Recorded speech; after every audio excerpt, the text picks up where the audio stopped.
This past spring, the TV series How I Met Your Mother ended after 9 seasons on the air. For those of you who aren't familiar with this TV show, it chronicled the lives of 5 20 and 30-something adults in New York City, framed by Ted, one of the 5, later telling his teenage children how he met, well, their mother.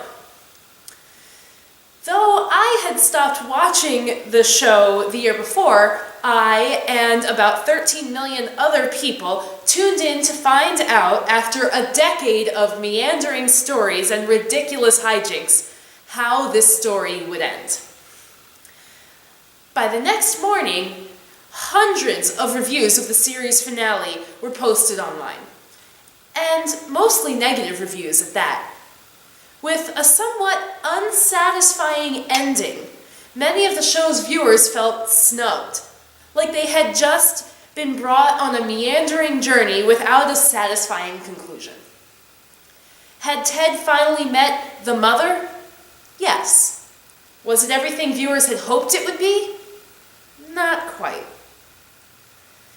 It's why to-do lists are so good for morale. It feels so good to check things off, to have things completed. We like happy endings and accomplishments and things that wrap up nicely with a proper finish.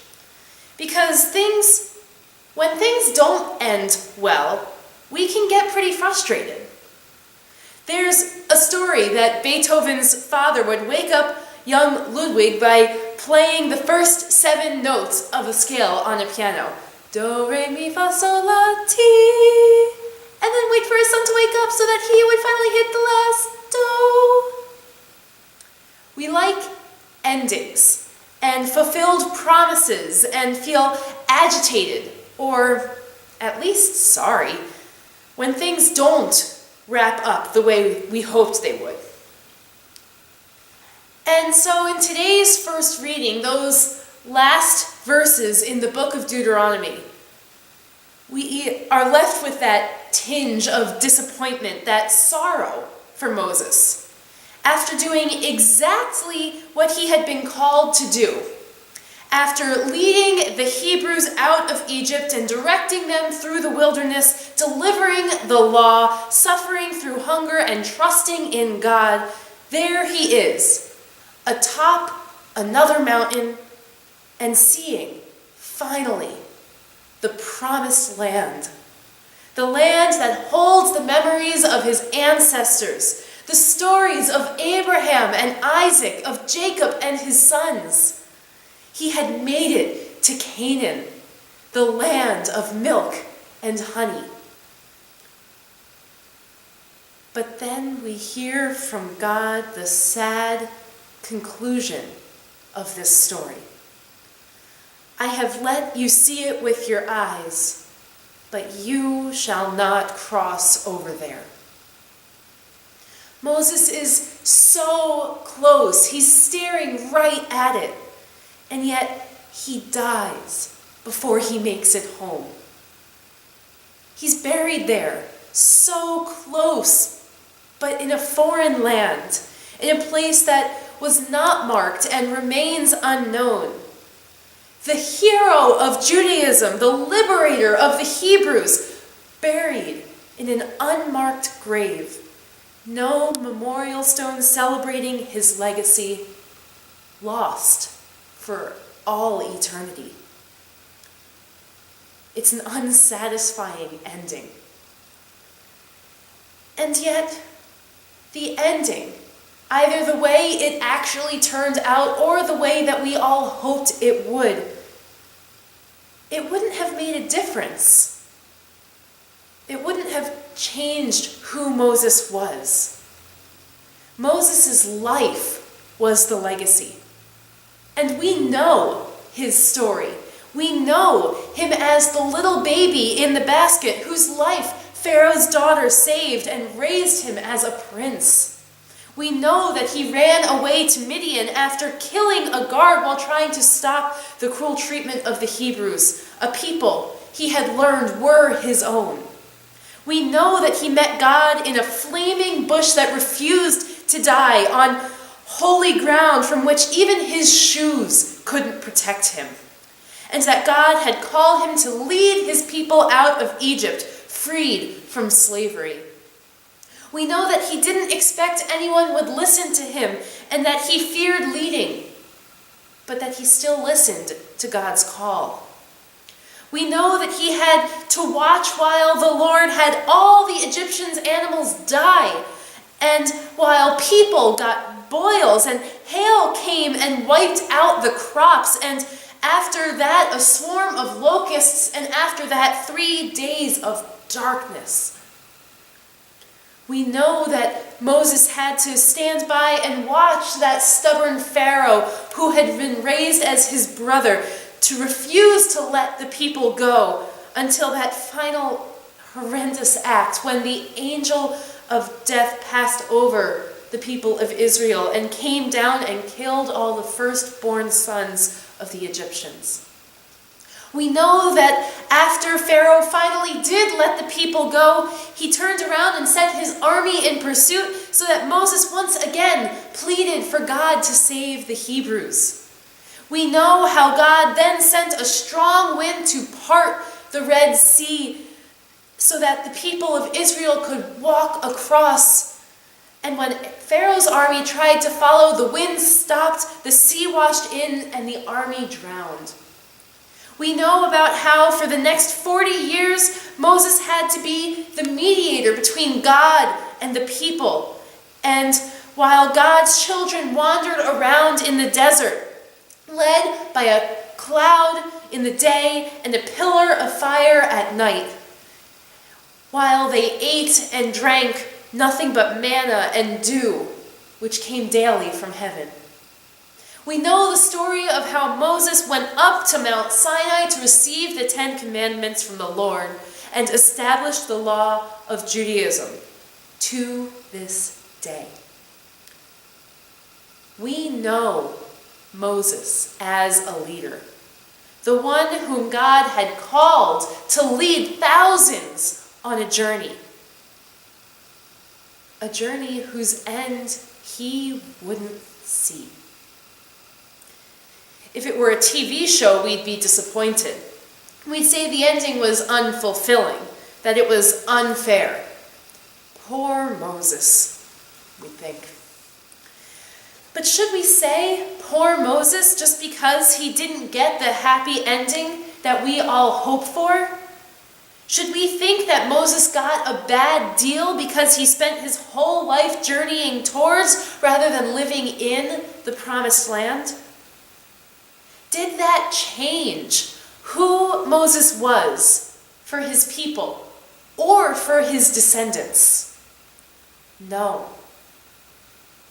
The lack of a happy ending doesn't negate the rest of his story. We spend our whole lives working towards things. In middle school, it's high school. In high school, it's graduation, then jobs, and then marriage, and then families, and then retirement.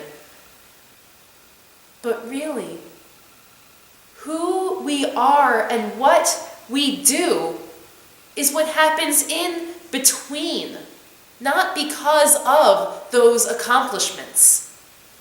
I posted a quote of Aisha Tyson's on our Facebook page earlier this week.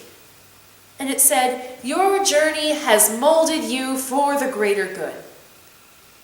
It was exactly what it needed to be. Don't think you've lost time. It took each and every situation you have encountered to bring you to the now. And now is right on time. Even though Moses never set foot in the promised land, the journey is what mattered. God had still been with him every step of the way. It wasn't wasted time. As the preacher Don Chesser says, all of his life, while he was headed toward the promised land, Moses' feet were busy walking on holy ground. He got to walk barefoot on holy ground. It's not the ending that defines a life. It's the journey. Now, you know what defines a journey of faith. Jesus laid it out for us again today. Love God with all that you have and all that you are, with your emotion and your intellect and every fiber of your being. And love your neighbor as yourself. And those aren't checklist, one-time suggestions with happy little endings. Those are ongoing and never-ending commands that will encourage us and wear us out and fill us with hope and frustrate us beyond measure. Our journey of faith, just like the journey towards Canaan, is a long and winding road whose end always seems just out of reach. But connection with God, which is our own promised land, is the reason for our life of faith.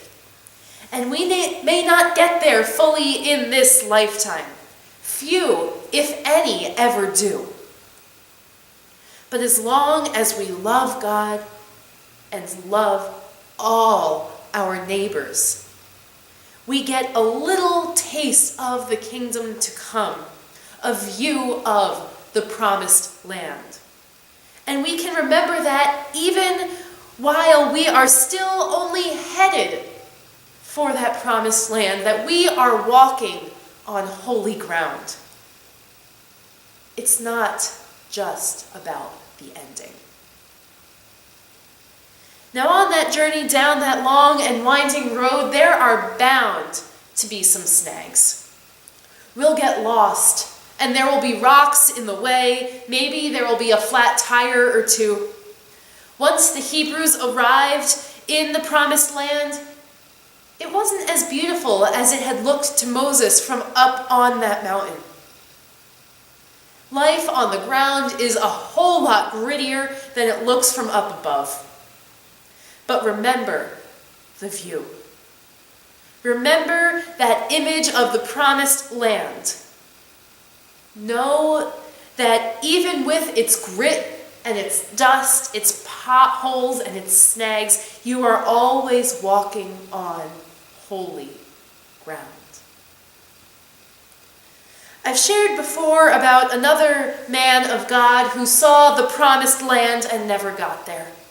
Another man who led people to Canaan and died before arriving. Another man who preached from the mountaintop and died the very next day.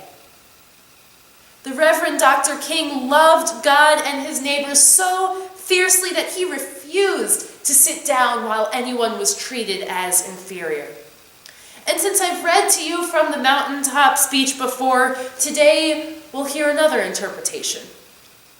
The singer Patty Griffin wrote a song in his honor based on those last public words he spoke. Let's listen to her words today.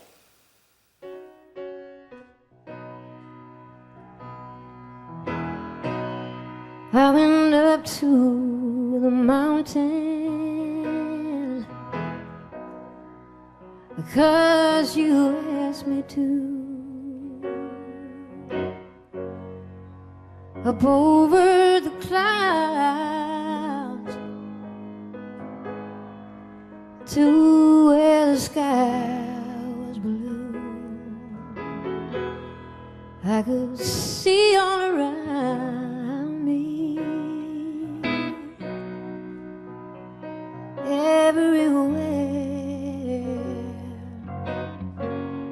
I could see all around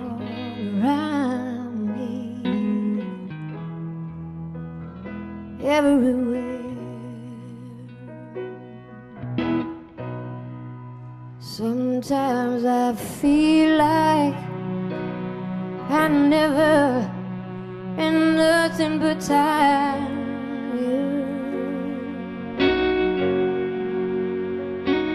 And I'll be working till the day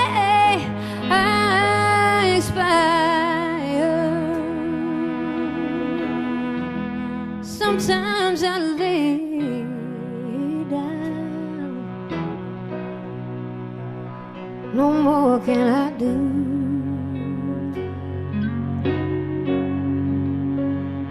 Then I go on again, because you asked me to. Some days I look down, afraid I will fall, and though the sun shines, I see nothing. Oh, and I hear your sweet voice. Oh, come and then go, come and then go, telling me softly,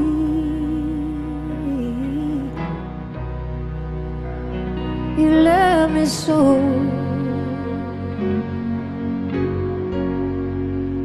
The peaceful valley, just over the mountain. The peaceful valley, if you come to know, I may never get there,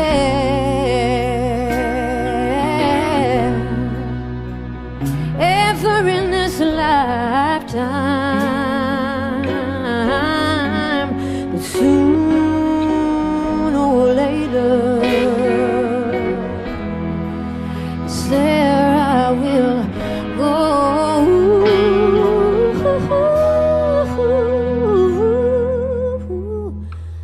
Or sooner or later, there I will go.